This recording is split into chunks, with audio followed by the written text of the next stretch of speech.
Hi guys, salut les amis, bienvenue sur ma chaîne YouTube. Comment est-ce que vous allez la famille? J'espère que vous allez bien. Alors là maintenant je suis en route, je suis en train d'aller prendre un nouveau frère, une autre personne qui est arrivée, un frère africain aussi, ou alors toujours. Donc je suis en train d'aller le prendre, mais j'ai ouvert ma caméra aujourd'hui pour parler de quelque chose je vais dire ça comment, qui revient toujours dans mon inbox, qui revient toujours, une question qui m'est toujours posée, bon, beaucoup plus par ceux-là qui vivent à Dubaï et aussi par ceux qui sont même pas à Dubaï mais qui ont cette information. Ils viennent souvent me demander cela, ok? Donc je vais donc adresser cela dans cette vidéo. Il s'agit donc de quoi? Il s'agit de la fameuse question qui est celle de savoir: achète-t-on du travail au Bahreïn comme à Dubaï? Parce que c'est ce que les gens me demandent toujours et toujours. Personne n'est venu me demander est-ce qu'on achète le travail au Bahreïn. C'est toujours est-ce qu'on achète le travail au Bahreïn comme à Dubaï? Est-ce qu'on achète le travail au Bahreïn comme à Dubaï? Anyways, moi je n'ai pas été à Dubaï, ok? Donc, mais je me dis que si cette question revient, ça veut dire qu'à Dubaï on achète le travail. Mais est-ce qu'on achète le travail au Bahreïn? Je vais vous répondre donc dans cette vidéo, ok les amis? Et si ça t'intéresse, donc keep on watching la famille, ok? Et sans plus tarder, let's start. Alors les amis, pour répondre à cette question, ou alors je vais vous dire comme réponse oui et non. Ok? Et je vais vous dire pourquoi est-ce que je dis oui et pourquoi est-ce que je dis non. Je dis premièrement non. Je pouvais d'abord dire non. Je dis premièrement non. Pourquoi? Parce que moi, par exemple, je suis l'exemple parfait de ceux-là qui n'ont pas acheté du travail ici au Bahreïn. Je ne sais pas si vous comprenez un peu. Je suis l'exemple parfait parce que moi, j'ai pas acheté du travail, ok? Tous les boulots que j'ai fait, les petits boulots même que j'ai eu à faire au début, et même le travail où je suis présentement, même avant celui-ci où je travaillais avant, je n'ai pas eu à acheter ces boulots-là, ok? Donc, et je connais plusieurs, je dis bien plusieurs, même parmi ceux dont j'ai déjà reçu ici au Bahreïn, je connais franchement plusieurs qui ont trouvé le travail, ou alors qui trouvent même les petits boulots pour un début sans toutefois acheter. Ok, donc ça veut dire que tu peux venir, tu cherches le travail et tu trouves vraiment ton travail sans toutefois acheter ou bien passer par quelqu'un et tout. Mais aussi maintenant, je voulais dire que oui, on achète aussi le travail ici au Bahreïn. Et je vais expliquer. Et avant même de le faire, j'aimerais vous faire comprendre combien est-ce que l'Africain, d'une certaine façon, en général, l'Africain en général est méchant et mauvais, pas envers les autres personnes, mais envers son propre frère africain. Ok, je vais vous expliquer. Ici, par exemple, au Bahreïn, je ne sais pas si c'est la même chose à Dubaï, mais ici au Bahreïn, nous avons plusieurs nationalités. Ok, nous avons par exemple les ressortissants de Philippines, donc on les appelle ici les Filipinos pour les hommes et les Filipinas pour les femmes. Nous avons les ressortissants du Bangladesh, on les appelle ici les Bengalis. Nous avons les ressortissants de l'Inde, les Indiens. Nous avons les ressortissants du Népal, les Népalis. Nous avons les ressortissants en fait, du Pakistan, les Pakistanais. En fait, il y a plusieurs communautés en fait. Et nous avons également les ressortissants de l'Afrique. Donc voilà. Maintenant, de tous ceux dont moi j'ai vu et que je connais qui ont acheté le travail ici au Bahreïn, c'est beaucoup plus les Africains. Ça, je vous assure. C'est beaucoup plus les Africains. Et ils achètent ça auprès de qui? Auprès de leurs frères africains. Pourquoi est-ce que je le dis? Les autres communautés ou nationalités que j'ai citées tout à l'heure, ils ne vendent pas le travail à leurs frères. Je ne sais pas si vous comprenez. Ils ne vendent pas le travail à leurs frères. Ce qu'ils font, lorsqu'ils ont une information qu'il y a un boulot quelque part et qui sait qu'il a son frère ou sa soeur qui peut-être vient d'arriver ou alors qui est arrivé depuis, mais qui n'a pas encore trouvé le boulot. Je ne sais pas si l'éclairage ici sera vraiment bien parce que je ne sais pas si c'est comme ça. Like, yeah, je crois que comme ça c'est mieux. Like, this is better, right?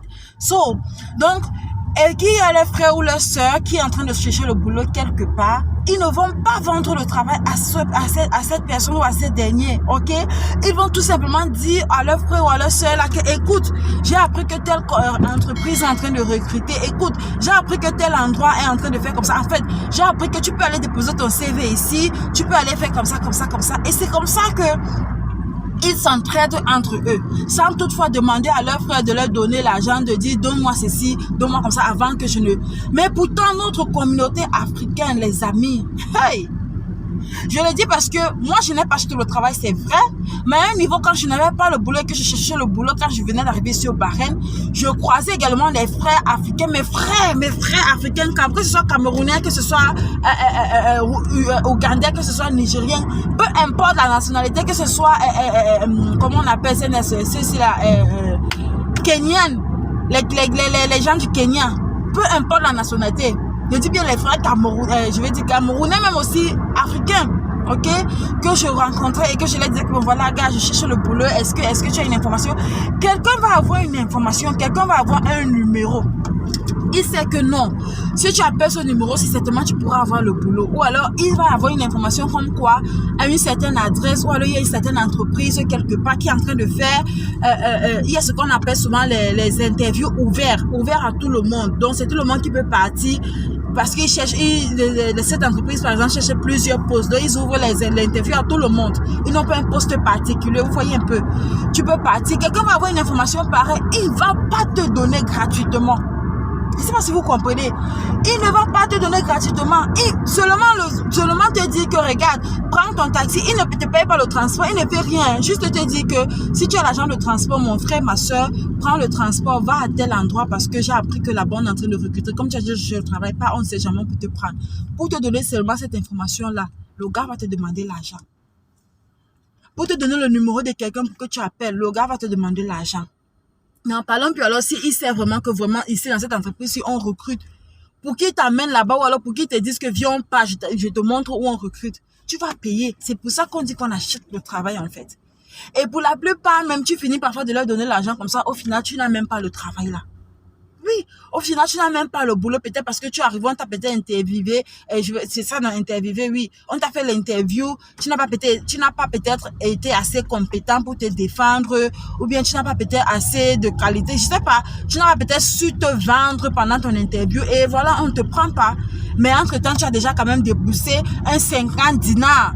60 dinars, 80 dinars, dépendant du montant qu'il va te demander avant de te donner l'information. Donc c'est ça, c'est pour ça que je dis que c'est oui et c'est non. Vous voyez un peu. J'ai préféré arrêter ça dans cette vidéo pour pouvoir mieux vous expliquer, pour que vous compreniez. Mais je préfère encore le dire, quand tu as tes compétences, quand tu as tes qualités, quand tu as ton expérience professionnelle et quand tu connais l'anglais, tu vas arriver ici. C'est vrai, les choses ne vont pas être du tic au tac. Moi, je le dis toujours. Les choses ne vont pas être du pam pam boum bam. Tu trouves non. Mais ce qui est sûr là, tu vas finir par trouver. Ce qui est sûr, tu vas finir par trouver. Peut-être pour un début, c'est que tu restes longtemps, ça ne vient pas peut-être 1 mois, 2 mois, je ne sais pas trop. Peut-être tu vas devoir finir par débourser une somme à quelqu'un qui a peut-être une information, comme je venais d'expliquer, afin d'avoir un petit boulot quelque part où tu vas d'abord commencer. Mais sinon, ton niveau de compétence, ton expérience et tout ça là vont jouer en ta faveur, ce qui est sûr. Ça va jouer en ta faveur, les amis. Ok, donc c'est ça qui est là, en fait. Voilà un peu le problème qui se pose ici dans la communauté africaine. Je ne sais pas si c'est pareil à Dubaï, mais c'est le problème que nous avons ici dans la communauté africaine. Les Africains ne s'entraident pas entre eux. Les Africains ne s'entraident pas. C'est vrai que quand tu vas parler, on va te dire que hey, c'est toi qui m'as amené ici, c'est pas toi qui as payé mon billet d'avion, machin, c'est le business et comme ça. Bon, bref. Mais moi, je pense que pour quelqu'un qui est déjà arrivé ici, mon frère, si tu as une information, surtout que peut-être toi, tu ne cherches pas le boulot. Si c'est que tu es aussi dans la même chaussure que la personne, tu cherches, vous cherchez le boulot ensemble. Ok, on peut se dire que ok, tu as d'abord envie d'aller sécuriser ta place avant de le dire à ton frère que ok, mon frère, comme tu vois là, tu peux aussi venir. Mais si c'est que toi, tu as déjà un boulot sécurisé, tu es bien placé quelque part, au moins, tu sors chaque jour. Tu n'es pas à la maison comme ton frère ou ta soeur qui vient d'arriver, qui est à la maison. Mais tu veux que cette personne-là sorte encore un 50 dinars. Qui mettent dans ta main avant que tu lui donnes une simple information, avant que tu l'aides à trouver. Enfin, franchement, anyways, donc c'est un peu ça. Vraiment, c'est vraiment comme c'est là, mais c'est la réalité également qu'il y a sur le terrain. C'est la réalité qu'il y a sur le terrain. Et comme j'ai dit, les autres communautés, c'est pas pareil. Ils s'entraident. Et quand tu vois même, je vais un peu pousser, aller un peu plus loin. Quand tu vois même dans les différentes entreprises, tu vas voir comment ces communautés-là, comment ils se soutiennent. Tu vas voir comment ils se supportent. Quand par exemple un Philippino ou alors une Philippine, ou alors un Népalais ou alors un Bangladesh, je ne sais pas, se trouve dans les problèmes ou bien faire quelque chose dans l'entreprise, tu vas voir comment ses frères vont vouloir le soutenir. Même pas vouloir, tu vas voir comment ses frères et ses soeurs vont le soutenir. On va faire tout et tout pour que, si c'est par exemple une faute lourde, qui va peut-être faire en sorte que la personne perd peut-être son poste, je sais pas trop, quelque chose qui s'est passé, on va le soutenir. Ses frères vont se mettre avec lui, vont être derrière lui, vont faire ce qu'ils peuvent vraiment pour que ce dernier ou bien cette dernière ne perd pas sa place ou son emploi. Ou bien pour finir, on va finir par donner peut-être une faute, une punition à la personne. Je sais pas, les trucs comme ça. Mais les Africains, hey! Et dit entre nous Africains, c'est pas la même chose. C'est pas la même chose. C'est même ton frère africain là qui sera même prêt à aller te trahir. Aller mettre les bâtons dans les roues pour qu'on puisse t'enlever sur le poste où tu es là. Franchement, c'est chiant, c'est énervant, c'est décevant, c'est tout ce qu'on peut dire là, mais vraiment c'est la réalité. C'est la réalité que nous vivons, c'est la réalité que nous faisons face ici. Donc, c'est ce qui est là en fait. Donc, comme je disais les amis, je voulais faire cette vidéo pour vous expliquer, pour que vous compreniez. C'est vrai que j'ai eu à répondre en inbox, à dire aux gens, à répondre aux différentes personnes qui m'ont contacté par rapport à ça. Mais je voulais également donner ce petit éclairci sur la question, afin que chacun, en fait, afin qu'on puisse savoir en fait ce qui se passe, ok? Donc voilà, c'est ça les amis. Merci d'avoir regardé cette vidéo comme d'habitude, la famille, surtout jusqu'à la fin. Et excusez-moi, et bon voilà, si c'est que tu as regardé jusqu'ici et que tu es nouveau, tu t'es pas encore abonné, je me demande ce que tu attends. What are you waiting for, ok? Vas-y, abonne-toi et surtout active ta cloche de notification pour ne pas rater mes prochaines vidéos remplies d'informations, ok, comme celle-ci. Alors, je te dis donc, dans la prochaine vidéo, d'ici à là, prends soin de toi et que le Seigneur te bénisse. Bye!